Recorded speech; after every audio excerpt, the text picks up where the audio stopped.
A very good morning and welcome back to your Feel Good Breakfast Show Expresso on SABC3. Now, the Vital Foundation salutes organizations that are helping to fight the abuse of women and children in our communities. And this morning, we're profiling Keeping Children Safe and finding out about some of the great work that they've been doing with the first Child Safeguarding Conference, which took place last week. We're joined in studio by Alex Dressing from Keeping Children Safe, as well as Professor Julius Sloth-Nielsen from the Committee of Experts on Rights and Welfare of Children in Africa. Good morning and welcome to the show. Great to have you here. Alex, I'm going to start with you first. So the conference concluded last week, a safeguarding conference on keeping our children safe. What led to this conference? Okay, I have to back into the answer a little bit.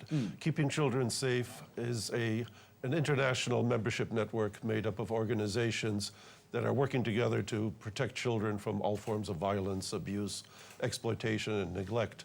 We were established in 2001 by some of the leading international aid and development organizations.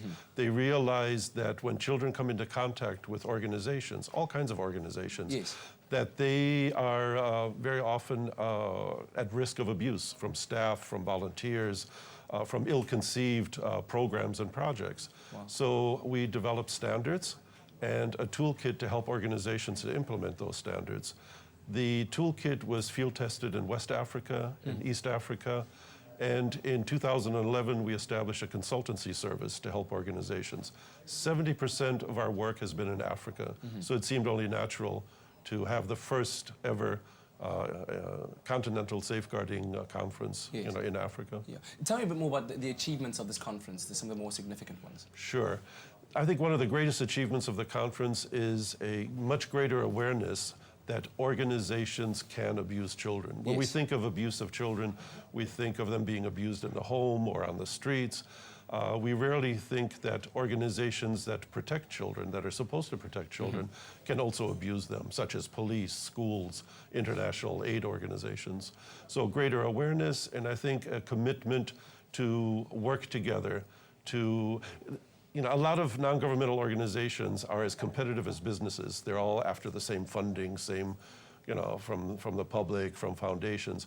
But there's a commitment to share best practices and tools.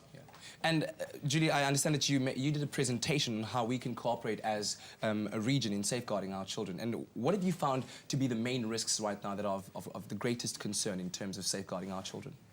Thank you. Well, I'm in charge of, as the second vice chair of the African Committee of Experts on the Rights and Welfare of the Child, which monitors the African Charter, which is the only regional treaty in the world that protects children's rights. South Africa ratified the African Charter in 2000, and in fact the South African government has reported to the African Committee in terms of implementation of the rights in the Charter, one of which is the protection of children against all forms of inhuman or cruel or degrading treatment, as well as all forms of violence.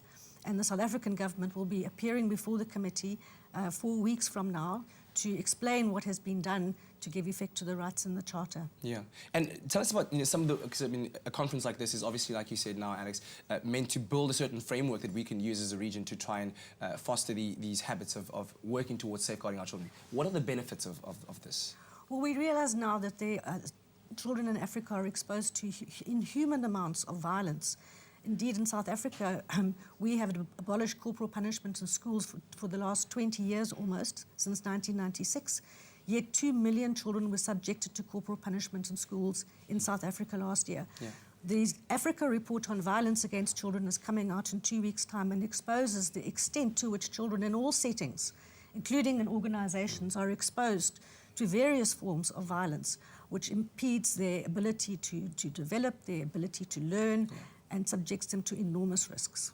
And I mean, Alex, it might sound like a very obvious question, but if there are so many laws already in different regions safeguarding our children, why is it so important to still lay so much emphasis on it? Because very often the laws aren't being implemented. We can have wonderful laws, but if they're not implemented, children aren't safe.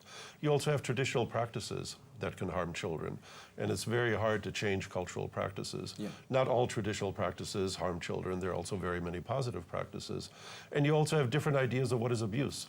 Some parents will say that corporal punishment is abuse, others will say that no, it isn't.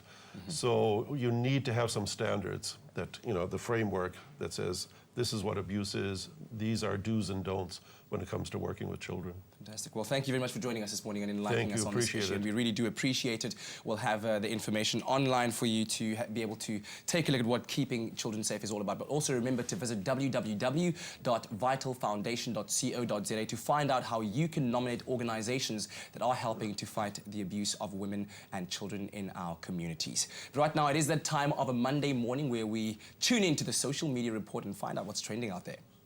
Make abuse a thing of the past. Nominate an organization that fights abuse so they can win 35,000 Rand from the Vital Awards.